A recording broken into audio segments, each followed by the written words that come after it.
kabar Bu Isti? Alhamdulillah baik. Alhamdulillah, mudah-mudahan kita bisa melaksanakan kelas supervisi pada hari ini dengan lancar, sesuai dengan apa yang sudah kita rencanakan pada hari Senin.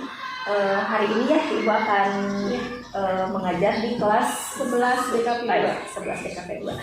Nah, sebelum itu saya akan melaksanakan dulu pra-observasi kelas, di mana ada beberapa hal yang ingin diperjelas lagi ya Bu ya, agar kita samakan konsepnya.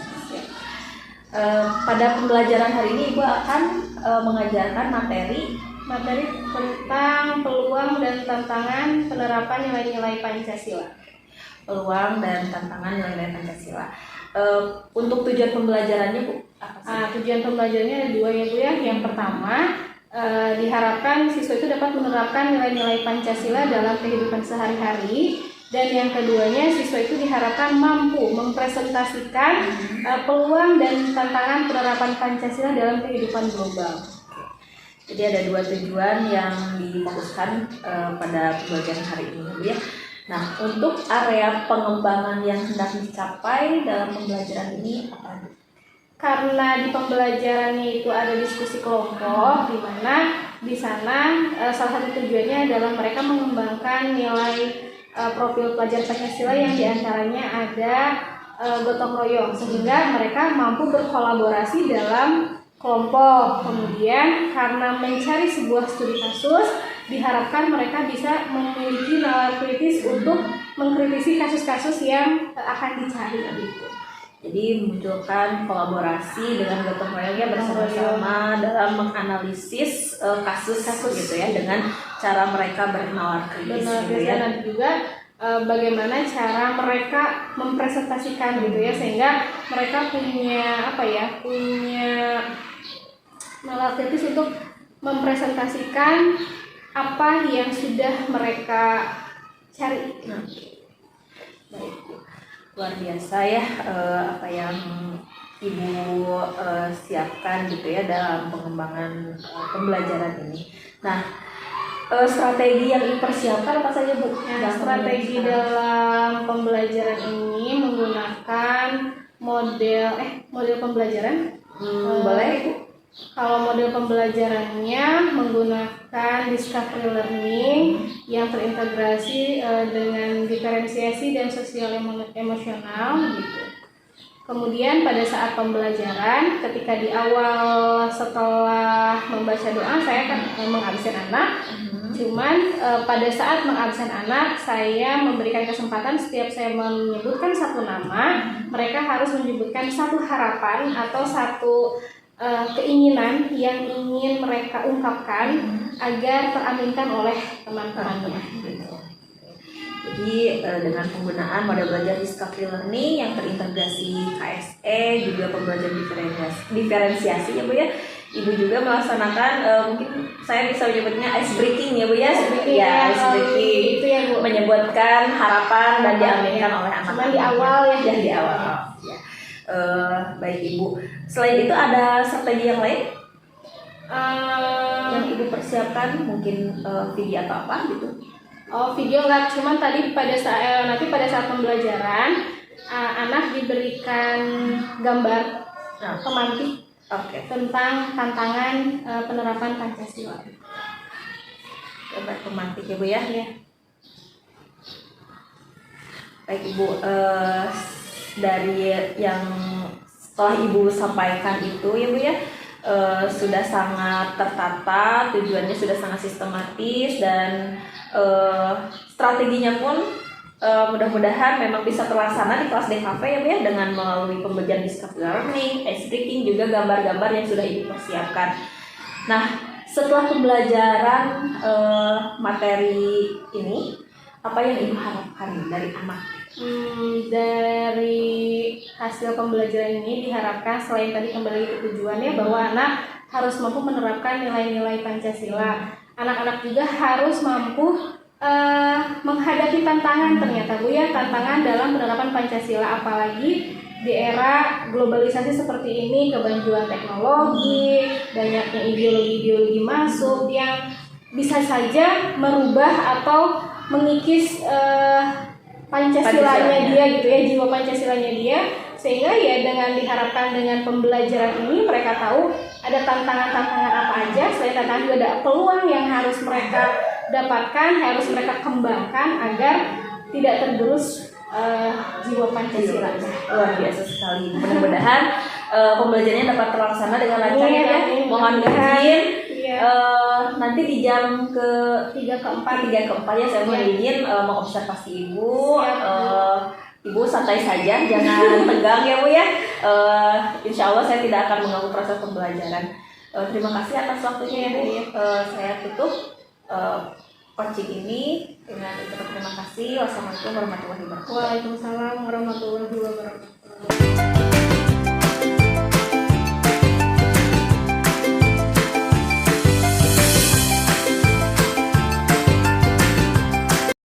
Tolong pimpin untuk membaca.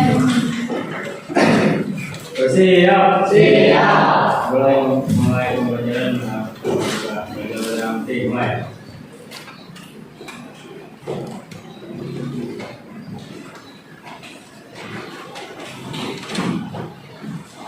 Selesai. Siapa beri salam?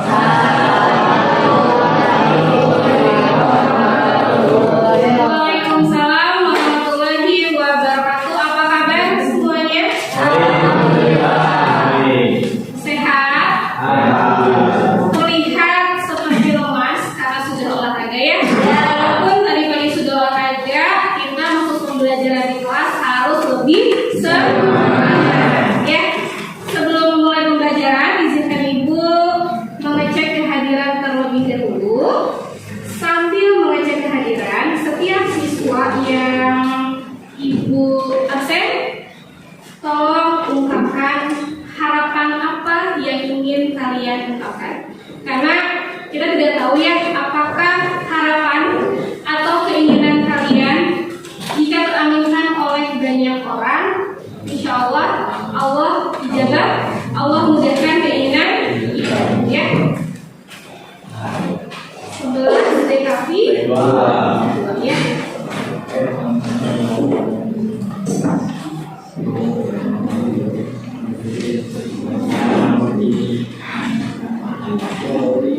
Agil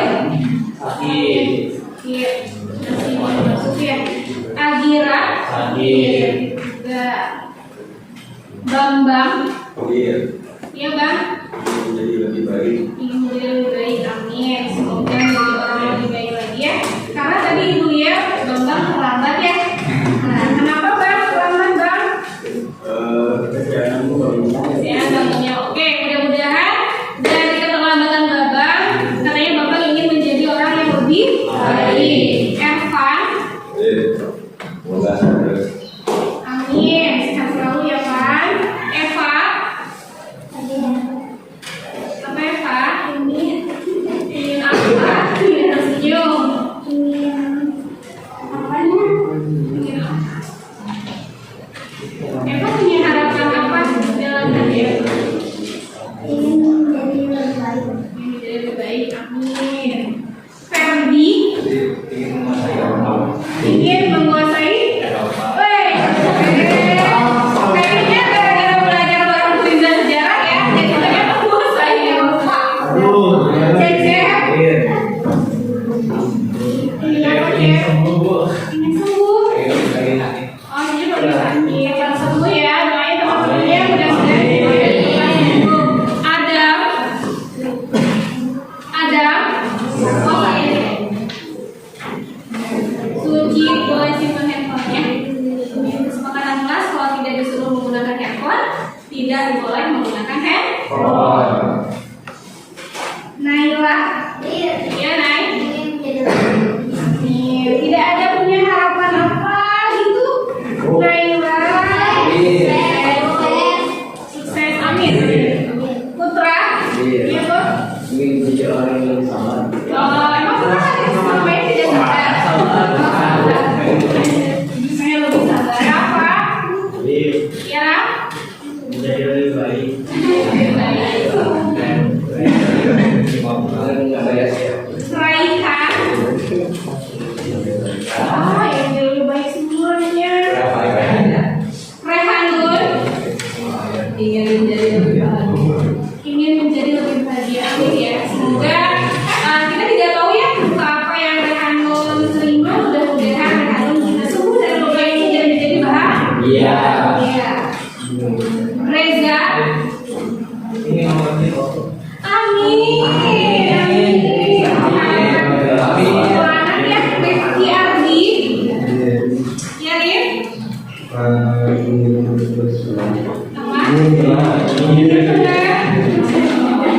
Tips tenangnya apa coba? Lebih dekat dengan Allah. Rifki Prima.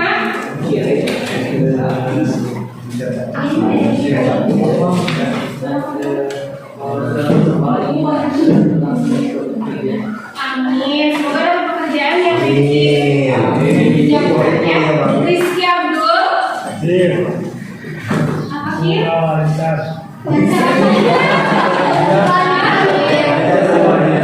Semuanya. Rizky Dwi. Ingin membahagiakan kedua sekolah. Kita ingin membahagiakan orang di sebelahnya. Maksudnya boleh ada kedatangan lagi ya. Salma. Biasa. Semoga lebih bahagia. Amin. Semoga terus bahagia ya. Selsa. Sukses. Amin. Syafira. Pengen terus berbuat baik. Amin. Semoga ya kamu selalu baik. Ya. Ingin memerdekakan Palestina. Ingin Memerdekakan Palestina. Ini memerdekakan Palestina dengan cara apa? Perang, gitu ya. Oke. Suci. Ingin sukses, amin, Ci. Shelsa. Mana Shelsa? Oh iya, ya, Sal. Apa, Sal?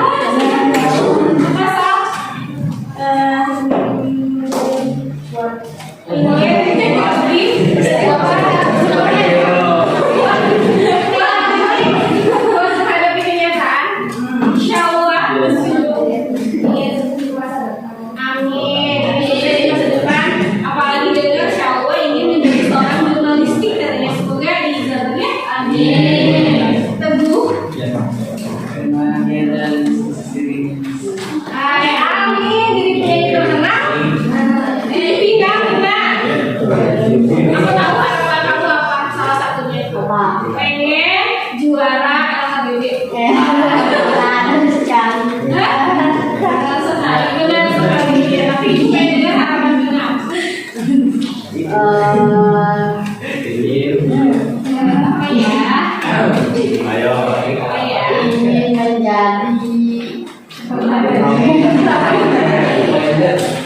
nggak jadi.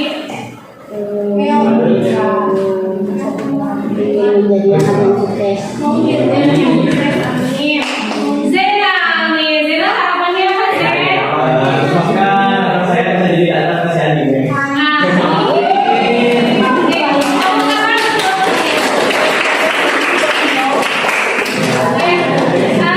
Semoga apa yang menjadi harapan-harapan kalian menjadi lebih baik, ingin sukses di masa depan, ingin memiliki kesehatan selalu. Semoga Allah jaga kesehatannya dan semoga apa yang diciptakan tercapai.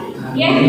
Nah, dalam pertemuan kali ini, Ibu akan menjelaskan materi mengenai peluang dan tantangan penerapan nilai-nilai Pancasila.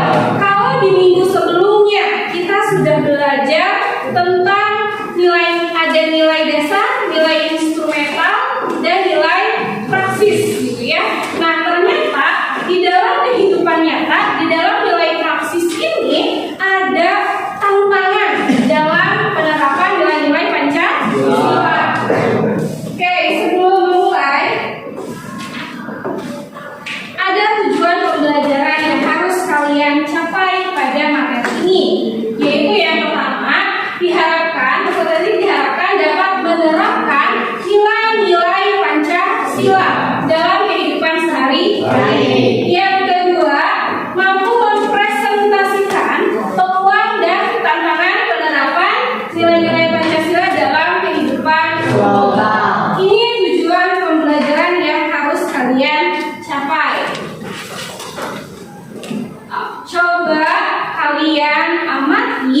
dan lihat kedua gambar ini. Coba Rifki, apa gambar yang pertama? Kata-katanya apa? Menteri aku pikir-pikir dulu soal kalau pindah dari satu. Katanya menterinya mikir-mikir dulu ya kalau harus pindah sholat Jumat di hari Sabtu. Kira-kira ini berita apa? Sangat tidak logis. Tidak logis. Wah. Terus yang kedua apa? Jika dia harus bertindak beribadah di dirinya sendiri yang sesuai Mahkamah Agung dan Om. Oke, coba kalian pikirkan apa maksud dari kedua gambar tersebut. Tambah dengan gambar ini. Coba lihat. Gambar yang di atas apa? Belanja. Tanya gitu. Kalau yang kedua,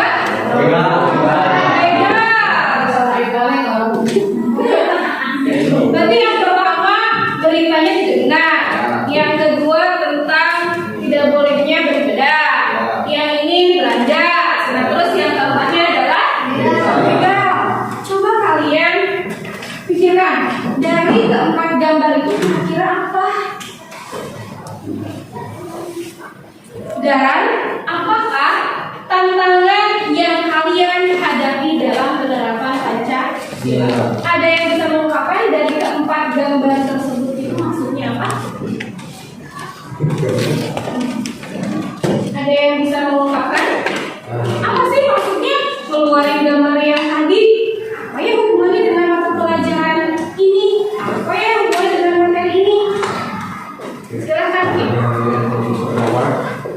Gambar bahwa diberitakan sholat Jumat dan tindakan hari Sabtu dan itu hoak dan sesuai di agama peraturan di agama Islam tidak ada sholat hari Sabtu kecuali sholat yang diwajibkan sholat subuh dan lain-lain dan hubungannya itu ada pada sila pertama Tuhan Yang Maha Esa karena kita kan semua manusia punya kepercayaan masing-masing.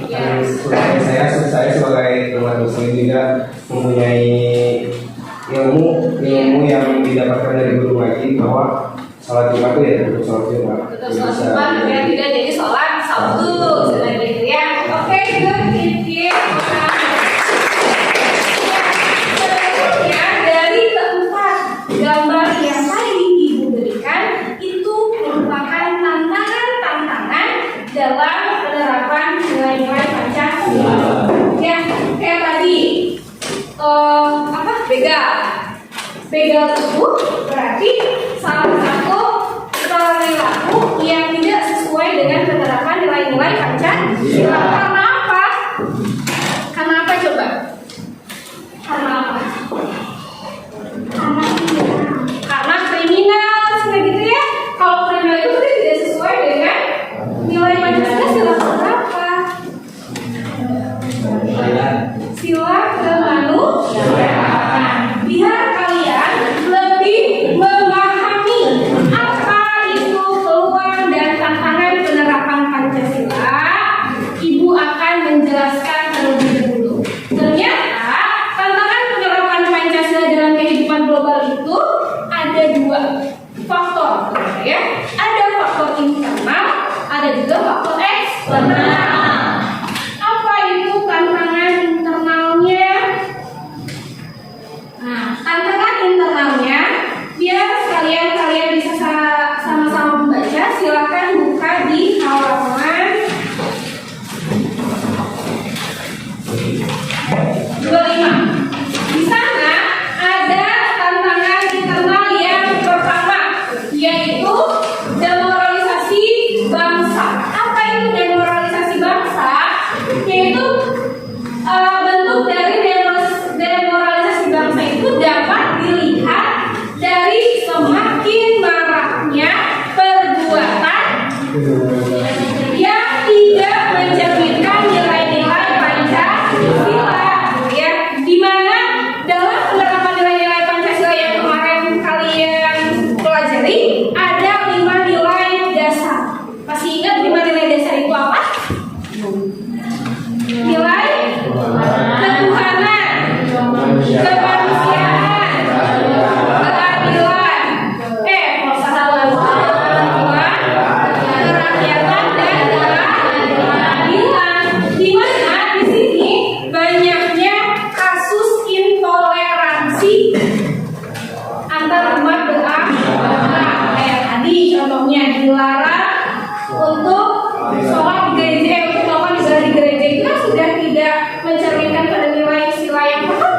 gitu ya.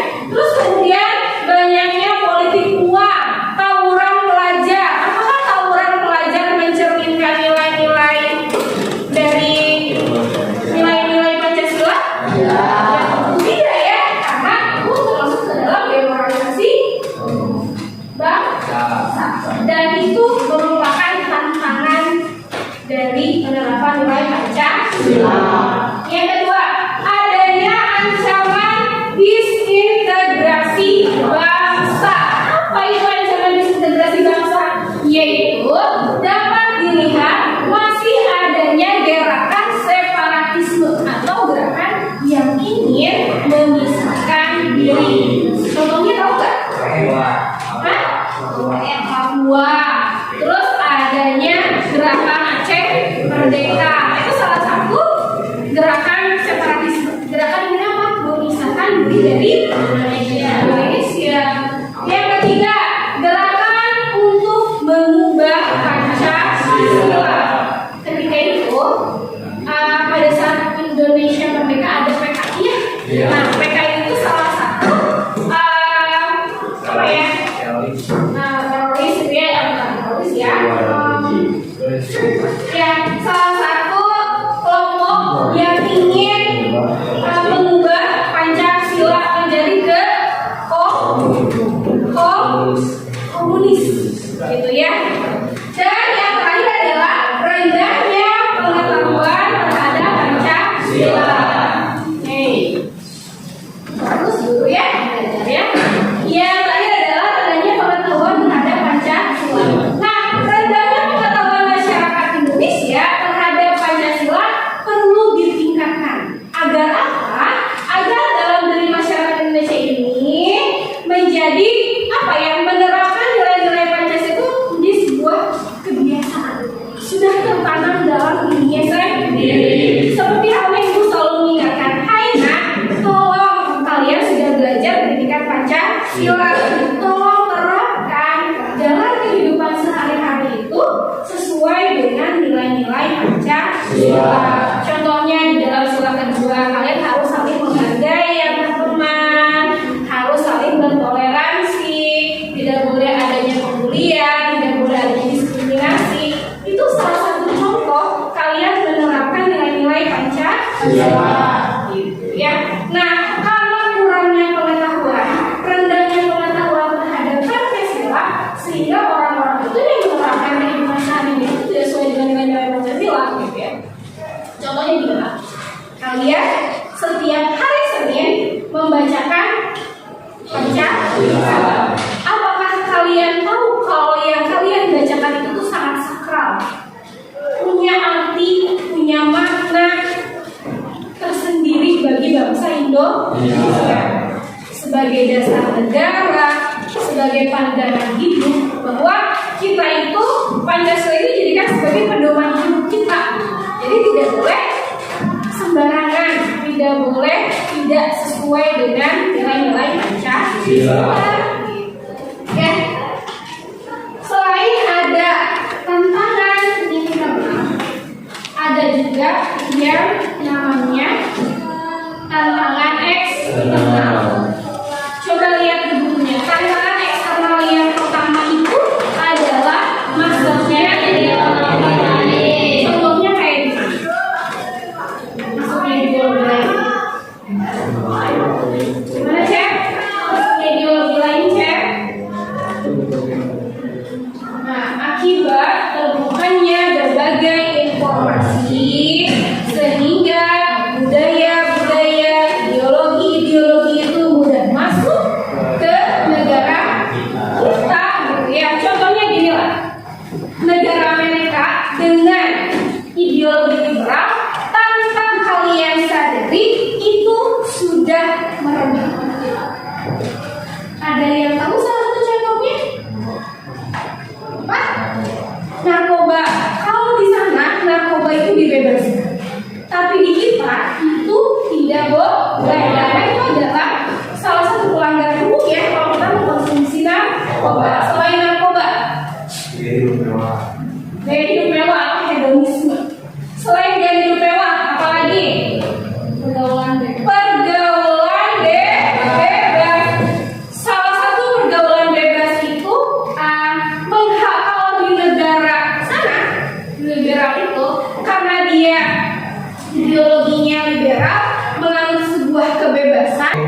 Perasaannya gimana? Was-was, takut. Apa yang terjadi kiamat? Apa yang terjadi kiamat? Ya, itu salah satu yang dikatakan hoax atau impostor. Jadi, nah, sebuah berita tidak benar yang dianggap kebenarannya, dipercayai kebenarannya, itu bisa menjadi sebuah tantangan juga. Kenapa? Misal ada salah satu orang di sosial media ingin menyebarkan ujaran kebencian, misalnya ya, kepada Presiden Prabowo atau untuk kepada Jokowi gitu ya. Itu kalau misalkan dianggap sebuah kebenaran, itu menjadi sebuah ujaran kebencian dan mengakibatkan apa? Adanya disintegrasi, adanya ricu antar sesama bangsa, dan itu yang kita takutkan akibat berita hoax. Nah, makanya kalian sebagai generasi muda harus mampu mencerna, harus mampu memilih dan memilah apakah berita ini benar atau tidak. Jadi jangan termakan berita-berita yang belum tentu kebenaran. Nah, ada juga sikap individualis. Sikap individualis ini salah satu masuknya ideologi dari luar. Karena apa? Orang-orang luar negeri itu, terutama Amerika yang liberal, dia itu sama-sama individualis. Sedangkan kita itu tidak begitu. Karena sesuai dengan sila keempat, ya harus apa? Gotong royong, ya, kebersamaan. Ini tidak sesuai dengan nilai-nilai Pancasila. Dan yang kelima adalah, yang keenam adalah hedonis. Apa sih yang kalian tahu tentang hedonis? Hah? Buang-buang uang, menghambur-hamburkan uang, katanya hedon. Berarti membeli sesuatu yang tidak dibutuhkan, dia berpoya-poya. Nah, itu bukan kita banget, bukan sesuai dengan nilai-nilai Pancasila, gitu ya. Tidak mencerminkan nilai-nilai Pancasila. Nah, selain ada tantangan, ada juga peluang, gitu ya. Peluang dalam penerapan nilai-nilai Pancasila. Yang pertama, harus mengkampanyekan nilai-nilai Pancasila dalam tradisi budaya. Nih, apalagi di abad 21 ini, kita harus mampu mengkampanyekan, meng-up lagi lah gitu ya, tentang Pancasila, baik nilai-nilainya, poin-poin yang harus dimiliki oleh bangsa Indonesia itu sesuai dengan nilai-nilai Pancasila. Kita itu dalam menerapkan nilai-nilai Pancasila ini banyak tantangan, baik dalam diri kita ataupun dari luar. Nah, kita harus mampu menerjang ya tantangan-tantangan tersebut. Jangan sampai ya jiwa Pancasila kita itu menjadi terkikis. Ya, oke. Sekarang Ibu akan membagi menjadi 5 kelompok. Kelompoknya, oke. Ibu berhitung 1 sampai 5. Nanti setelah 5 kamu kembali lagi ke nomor 1. Ya, dimulai dari Soli. 1, 2, 3, 4, 5, 1, 2.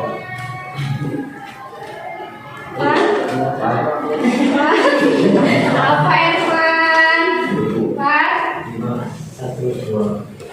3, 4, 2, 3, 5. udah ya? Oke. Sekarang silakan berkumpul 1 dengan 1, 2 dengan 2, 3 dengan 3 sampai dengan 5. Kelompok 1 sebelah sini, 2 di depan, 3 di sana, 3 dan nama satukan bergabung dengan kelompoknya ini. Aku 3 di depan, 3 di depan.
sebenarnya pengetahuan kalau ini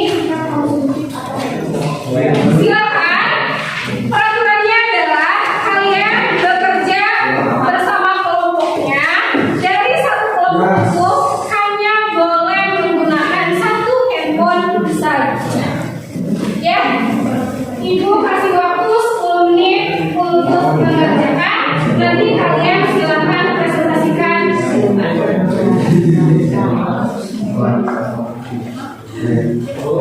Ya.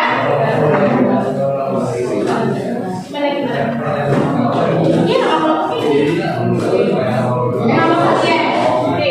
Nama kelompok itu diisi nama kelompok satu, namanya siapa aja?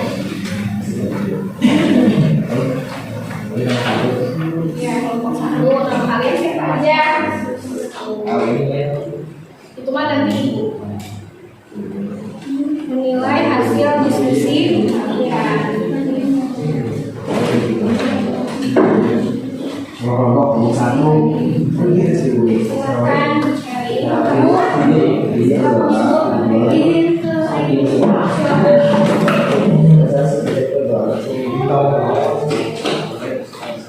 kasusnya diuraikan secara singkat ya tentang kasus apa.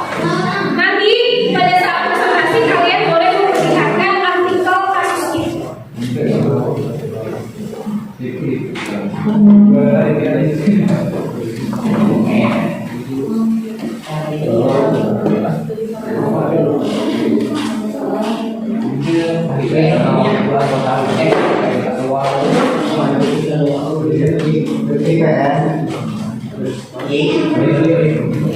Sebelum 20 harus sudah selesai ya.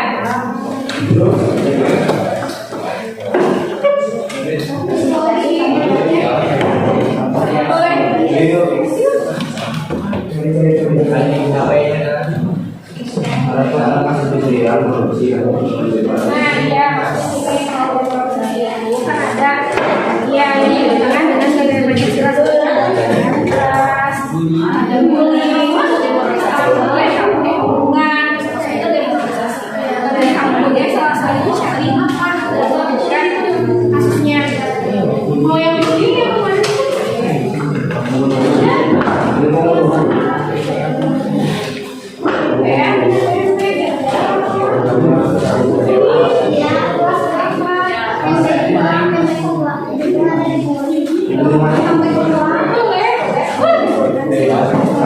Silakan dikaitkan. Nah, karena kalian mulai diajarkan tentang nilai instrumental, boleh kalian kaitkan. Oh, ada nilai instrumental. Oh, ini melanggar Undang-Undang Dasar Nomor Undang-Undang Dasar 45 Pasal 28 tentang hak asasi manusia. Boleh, ya?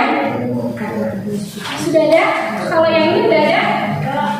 Apa? Ini banyak proses itu menjadi sebuah tantangan aja.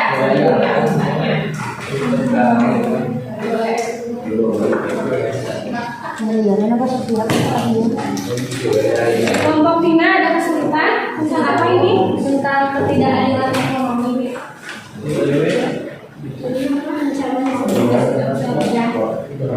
Bisa sisi integrasi itu bisa ketidakadilan. Ini masih integrasi kayak ini seperti ini.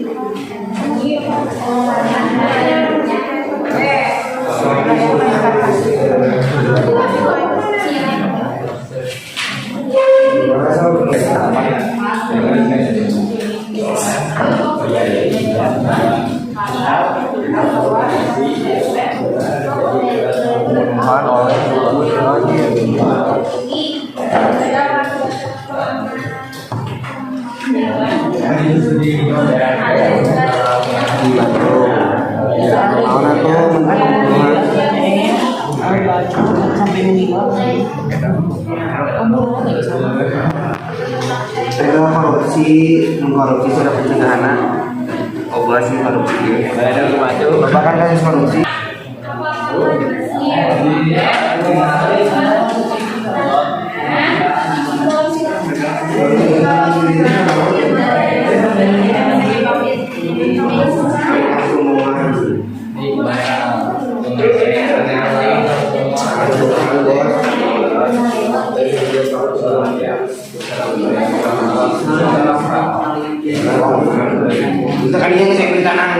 Tapi ada nggak yang spesifik gimana terjadi kasus ini? Oh, jadi dijelaskan Iya, juga. dijelasin. Mencari salah satu kasus yang benar terjadi amati dalam lain dengan tambahin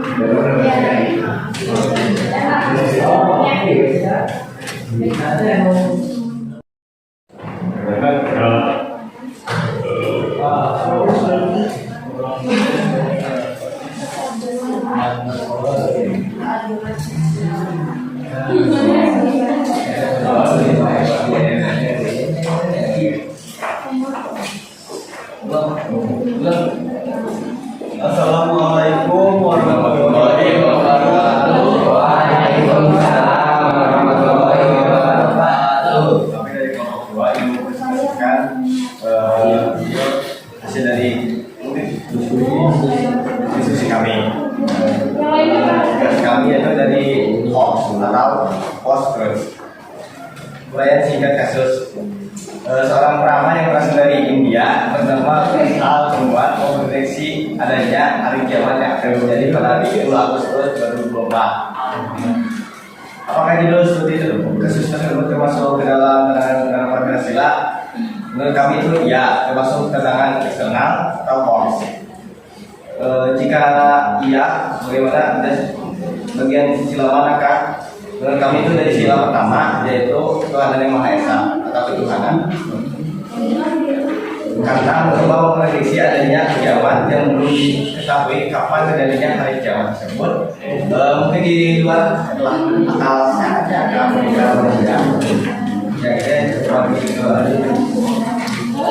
bagaimana cara mencegah terjadinya hal tersebut? Jangan meluaskan berita tersebut yang belum diketahui adanya kebenaran. Jadi kita di sana itu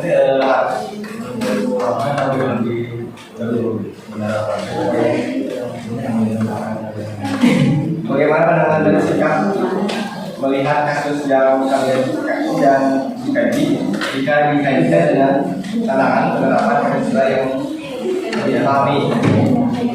Mungkin dari pandangan kami itu curiga dan ingin mengetahui lebih dalam berita tersebut, lalu mencari lebih banyak informasi dari orang-orang yang lebih berpengalaman. Begitu katanya. Zainal dan teman-temannya mengambil studi kasus tentang berita hoax tentang kiamat 2012. Bukan Bu, berdoa. Kalau waktu itu ada yang kiamat 2012 ya, itu adalah berita hoax gitu, berita hoax.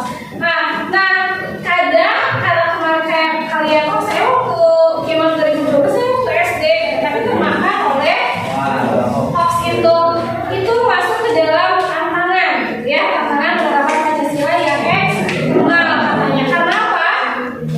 Karena dia melanggar atau tidak sesuai dengan nilai Pancasila atau nilai itu, karena bahwa ya kita sama dengan tidak mempercayai adanya kekuasaan Allah, gitu ya, kekuasaan Tuhan. Dan terus apa ya, kalau bahasa Sunda nama gesngeluwihan,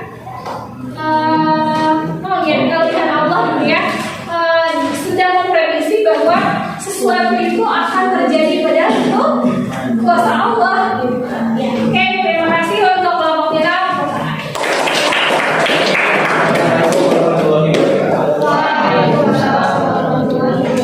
Silakan kelompok 24. Sekarang kelompok 4 silakan mempresentasikan hasil dari diskusi.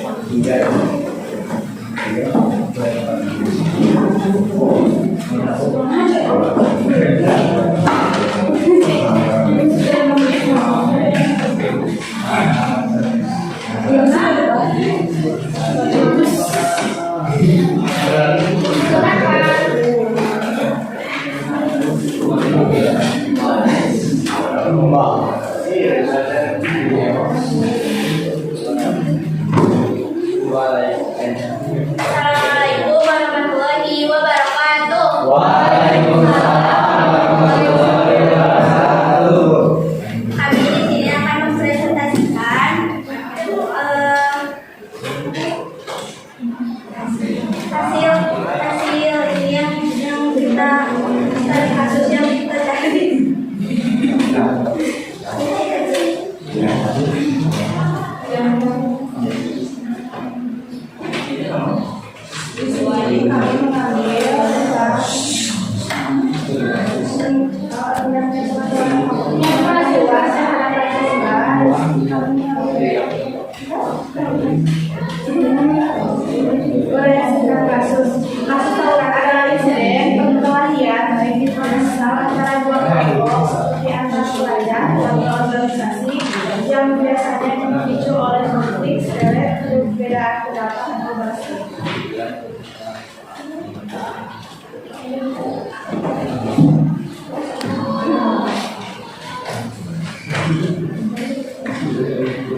Apakah judul studi kasus kalian termasuk ke dalam tentang penerapan Pancasila? Jika ya, bagian judul mana akan dibagikan?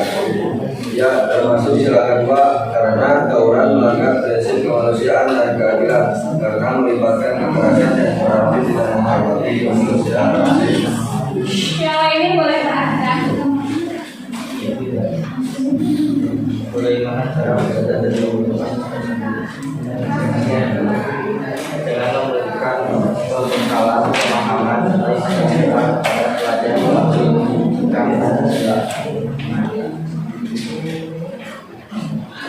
Bagaimana pandangan dan sikap kalian melihat kasus yang kalian kaji tidak berkaitan dengan tantangan penerapan Pancasila yang kalian pahami? Melihat kasus tawuran dalam konteks penerapan Pancasila menunjukkan adanya tantangan serius dalam menanamkan nilai-nilai Pancasila pada generasi muda dan masyarakat.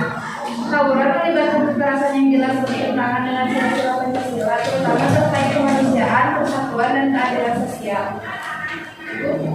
Oke, ini tentang tawuran pelajar. Tawuran pelajar ini salah satu bagian dari tantangan juga ya, tantangan dalam penerapan Pancasila.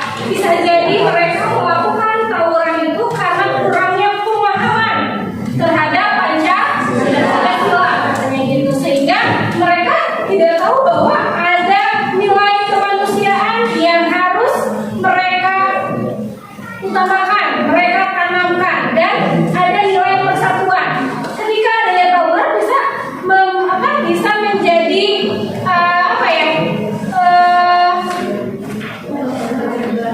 bisa menjadi memicu adanya perpecahan, adanya disintegrasi, sehingga ya tidak sesuai dengan nilai-nilai Pancasila yang tadi ya, adanya persatuan, kemanusiaan. Dan kalau tawuran ini bisa juga kalau sampai fatal kan bisa mengakibatkan nyawa orang lain melayang, itu masuk ke dalam pengamalan sila kedua, adanya hak asasi manusia gitu ya.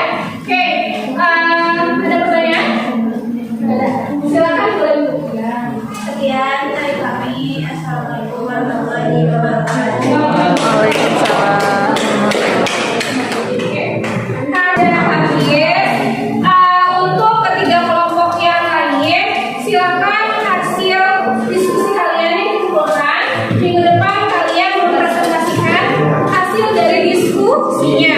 Oke, sebelum Ibu mengakhiri, Ibu berikan kesimpulan dari apa yang sudah tadi Ibu jelaskan.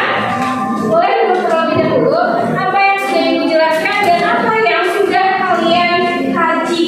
Ternyata tanpa disadari tantangan dalam penerapan nilai-nilai Pancasila itu ada dan nyata kita rasakan. Nah, maka dari itu kita sebagai generasi penerus bangsa sebisa mungkin harus bisa menghindari, harus bisa melewati berbagai tantangan yang ada.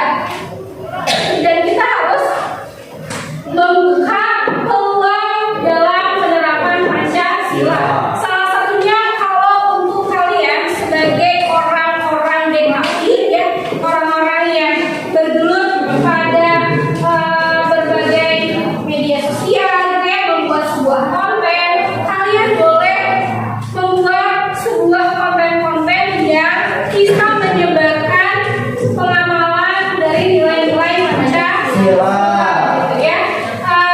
Selain itu, Ibu ingin mengingatkan kembali, ayo kalian hidup, kalian menjalani kehidupan ini, menjalani kehidupan sehari-hari ini harus sesuai dengan nilai-nilai Pancasila gitu ya. Karena apa? Pancasila ini menjadi pandangan hidup kita, menjadi pedoman kita dalam menjalankan kehidupan gitu ya.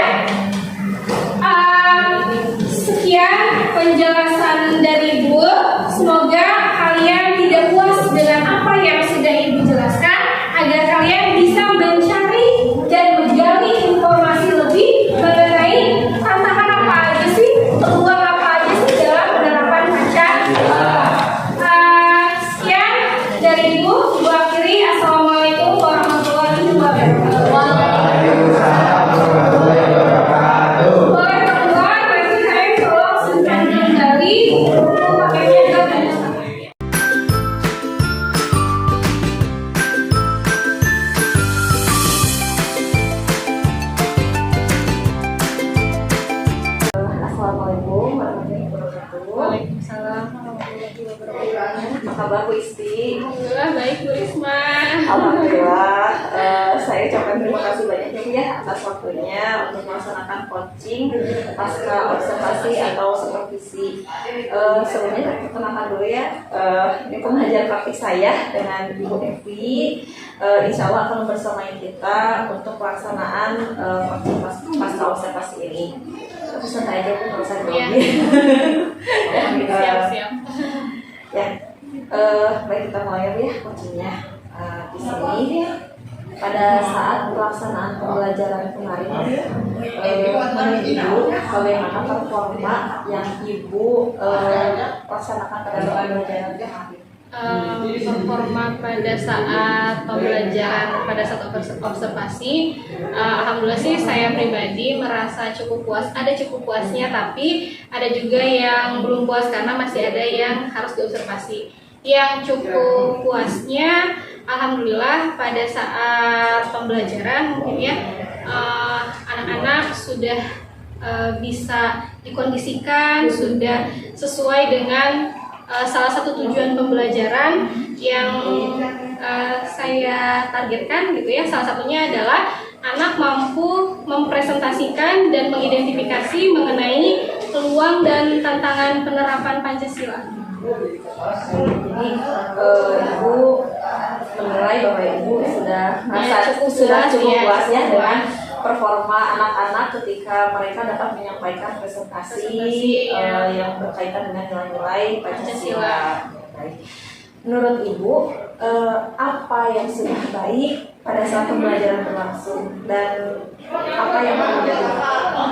Kalau pada saat pembelajaran kemarin, saya rasa yang sudah baik menurut saya pribadi, salah satunya adalah saya bisa memberikan kebutuhan belajar siswa ya pada saat diskusi kelompok kali Bu ya. Jadi saya bisa berkeliling, saya bisa menanyakan kebutuhan siswa, dan siswa juga bisa menanyakan, Bu ini bagaimana, saya bisa mengarahkan. Nah, jadi sudah bisa memberikan kebutuhan pada masing-masing kelompok, sama sudah bisa mulai memberikan pengkondisian kelas yang baik pada saat pembelajaran. Itu mungkin yang sudah baik menurut saya pribadi gitu ya. Tapi kalau yang belum baiknya mungkin salah satunya bagi pelajaran saya, karena saya belajar itu setelah olahraga kebetulan manajemen waktu kali Bu ya.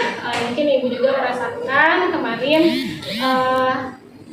masuk kelas itu tidak tepat waktu karena saya harus menunggu siswa mengganti baju terlebih dahulu gitu. Terus pengkondisiannya ya cukuplah untuk mereka konsentrasi aja perlu waktu gitu karena sudah selesai olahraga itu kali ya pengkondisiannya. Sama mungkin yang mungkin nanti ke depannya saya bisa ini karena kemarin anak-anak basic setelah olahraga itu butuh konsentrasi yang cukup, nanti dicoba kayak kemarin biar lebih konsentrasi itu membuat ice breaking lebih menarik kali ya gitu.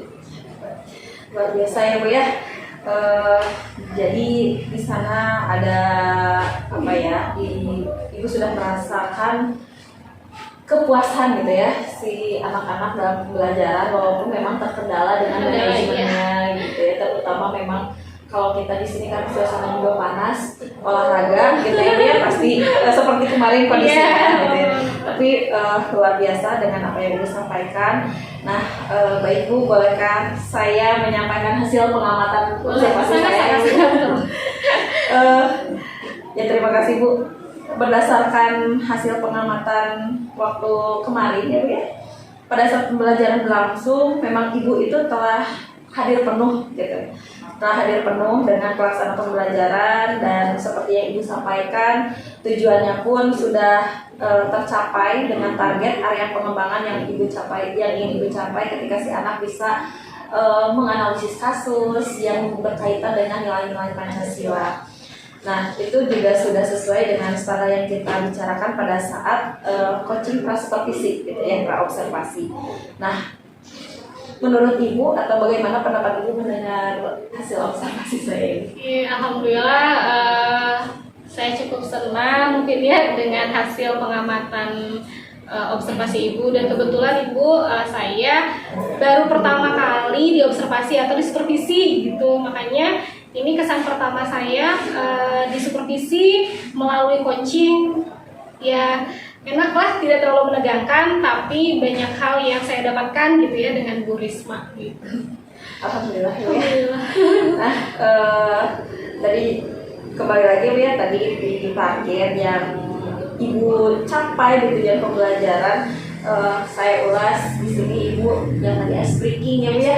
Ice breakingnya juga kemarin dengan harapan-harapan siswa dan diaminkan oleh teman-temannya ya, dengan itu sangat menarik sekali. Terus pembagian kelompok sampai pada presentasi kelompok pun pada hasil diskusi itu juga dapat tersampaikan, dapat dilaksanakan. Nah, saya juga melihat ada hal-hal yang masih bisa dikembangkan sebenarnya Bu ya, yang seperti ibu sampaikan pada saat pembelajaran itu kan ada pertanyaan-pertanyaan pemantik dan kepada peserta didik, dan pada saat mulai pembelajaran ibu juga memanfaatkan aplikasi pembelajaran. Nah, menurut ibu bagaimana cara ibu mengoptimalisasikan pembelajaran dengan memanfaatkan aplikasi tersebut, seperti pada gambar-gambar ya?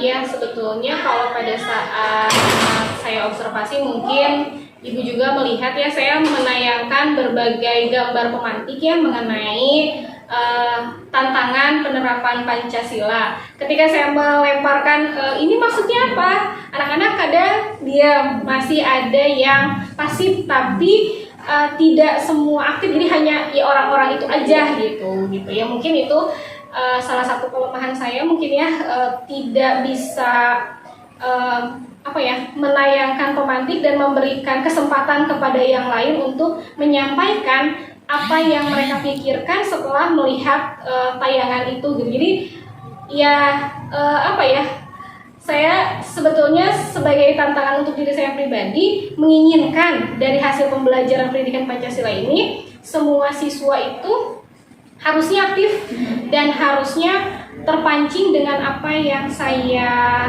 tampilkan gitu ya. Mungkin salah satunya mereka boleh mencari melalui gadgetnya dari hasil tayangan yang saya tayangkan gitu ya, gambaran-gambaran pemantiknya.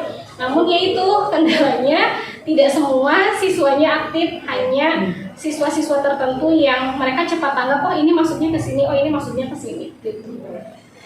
Biasanya Bu ya. Nah, baik, dari coaching kita ini apa yang sudah terbayang nih yang akan ibu lakukan untuk pembelajaran selanjutnya? Kemudian aktivitas apa yang ingin ibu kembangkan dalam pembelajaran selanjutnya?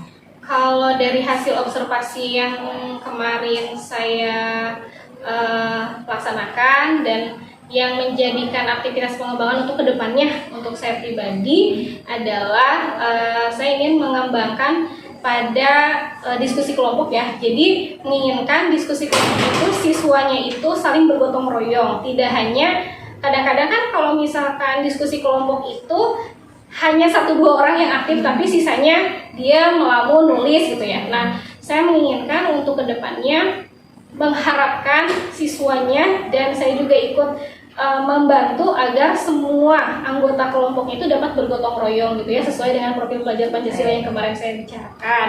Kemudian bisa memiliki nalar kritis. Iya, bernalar kritis, karena kalau misalkan dari pendidikan Pancasila itu sendiri, kalau anak tidak memiliki nalar kritis maka tidak akan peka terhadap isu-isu yang ada saat ini gitu. Jadi mengharapkan pengembangan yang pertama pada saat anak diskusi kelompok kali ya, bergotong royong dan bernalar kritis. Terus pengembangan selanjutnya pada saat presentasi mungkin ya. Nah, pada saat presentasi diharapkan anak dapat menyusun kata-katanya itu secara sistematis. Kadang gini, anak ngerti, tapi pada saat presentasi itu kata-katanya itu tidak tersusun, terus ya ala kadarnya sekali gitu kan. Tapi saya percaya anak-anak bisa menyusun pada saat presentasi itu secara sistematis gitu. Selain itu mungkin area pengembangannya, karena balik lagi ke yang tadi kayak terkendala oleh waktu ya, mungkin saya akan mengembangkan di manajemen kelas dan waktu. Nah, dari apa yang Ibu sampaikan, tujuan apa yang hendak dicapai dari aktivitas tersebut dan bagaimana Ibu mengukur keberhasilan tersebut?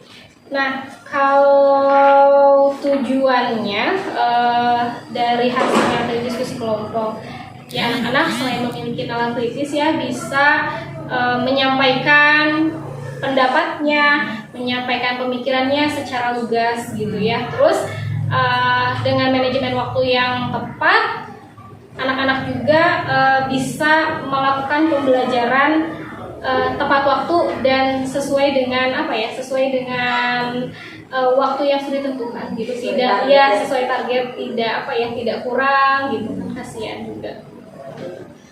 Nah, apa yang dapat mendukung kegiatan tersebut menurut Ibu apa aja? Oh ya, tentunya kalau untuk pendukung yang pertama yang kedua ya jelas saya pribadi sebagai guru, peserta didiknya mungkin ya, dan saya menyiapkan LKPD yang lebih menarik mungkin ya gitu untuk anak-anaknya, dan mungkin area pengembangannya untuk manajemen kelas dan waktu karena saya berhubungan dengan salah satu guru yang guru PJOK, mungkin nanti akan membuat sebuah kesepakatan mungkin ya dengan guru tersebut bahwa ya dia juga mau meluangkan misalkan 5 menit sebelum bel atau 10 menit sebelum waktunya selesai, saya juga akan meluangkan waktu 10 menit untuk siswa bisa ganti baju, bisa rehat dulu gitu, bisa minum dulu gitu. Jadi pengelolaan ini kali ya dengan guru PJOK-nya, LKPD ya berkolaborasi. Nah, dari apa yang Ibu sampaikan, kira-kira kapan Ibu akan melaksanakan rencana pengembangannya mungkin di 2 kali pertemuan berikutnya.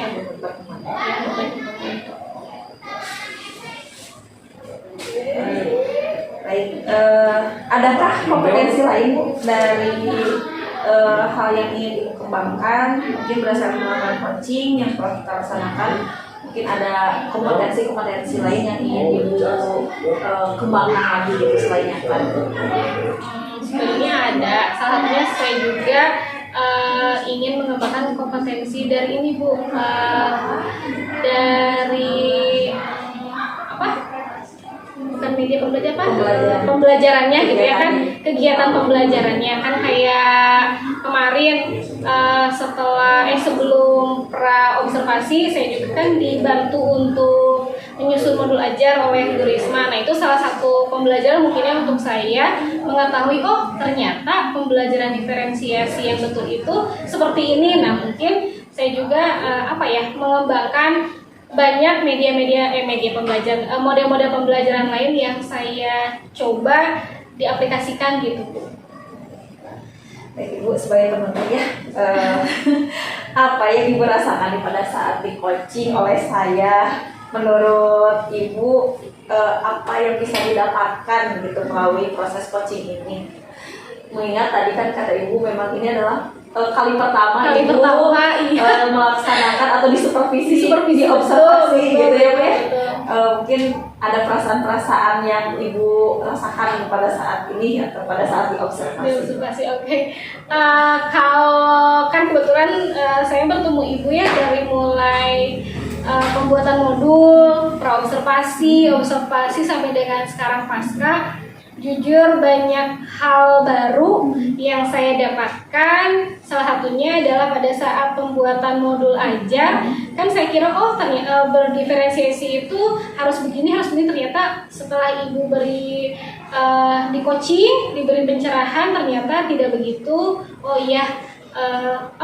Ada banyak ilmu yang saya dapatkan ternyata dengan supervisi berbasis coaching ini tidak membuat semenegangkan itu gitu ya. Kadang kan kalau supervisi itu menegangkan kayak gimana gitu ya, tapi enggak, setelah saya rasakan alhamdulillah nyaman ya dengan supervisi coaching ini, sama banyak ilmu yang saya dapat gitu ya Bu. Kebetulan saya juga kali pertama Ibu di supervisi gitu, alhamdulillah. Terima kasih Bu Risma sudah meng-coaching saya.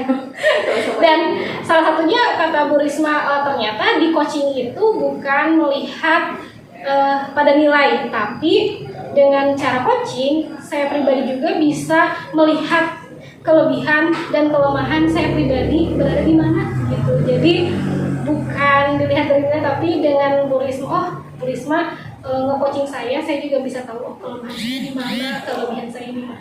Jadi tahu potensi diri ibu Iya, ya. potensi diri. Baik Ibu, mudah-mudahan rencana-rencana Ibu yang telah Ibu sampaikan tadi, pengembangan yang ingin dicapai juga mudah-mudahan dapat tercapai. Inovasi pembelajarannya mudah-mudahan terus berkembang ya Bu ya, dengan pemanfaatan media yang tadi sudah Ibu rencanakan. Baik Ibu, saya tutup ya perbincangan coaching kita ini sudah selesai. Mohon maaf atas segala kekurangannya. Ya, saya juga mohon maaf bila dalam observasi masih banyak kekurangan. Saya juga mohon Sama-sama maaf. ya Bu ya. Baik Ibu, terima kasih. Wassalamualaikum warahmatullahi wabarakatuh. Waalaikumsalam warahmatullahi wabarakatuh.